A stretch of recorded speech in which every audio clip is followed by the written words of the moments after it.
আজ শনিবার 28শে আষাঢ় 1432 বঙ্গাব্দ 12 জুলাই 2025 16ই মহরম 1447।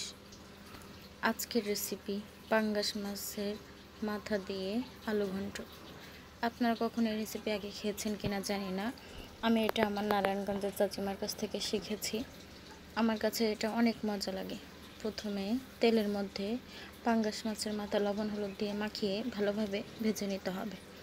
তারপর এর মধ্যে মাছটা কিন্তু ওঠানো যাবে না, এই কড়াইয়ের মধ্যেই দিয়ে দিতে হবে কুচি পেঁয়াজ, কাঁচামরিচ এবং ভালোভাবে এটা ভেজে নিতে হবে।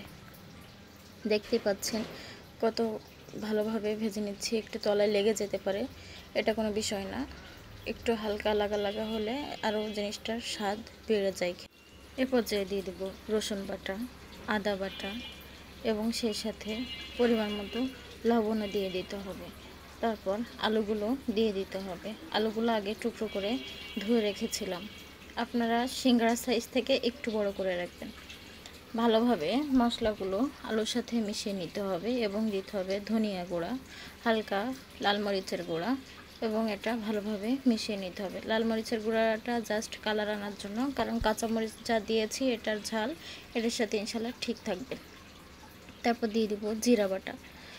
আপনারা চাইলে জিরার গুঁড়াও ব্যবহার করতে পারেন, কিন্তু আমার হাজব্যান্ড আবার জিরা বাটাটা পছন্দ করে, এজন্য আমি তরকারিতে জিরা বাটাটা ইউজ করি।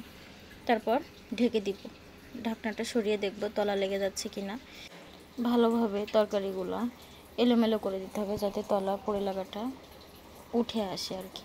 এ পর্যায়ে দিয়ে দেব গরম পানি। আপনারা চাইলে ঠান্ডা পানিও ব্যবহার করতে পারবেন।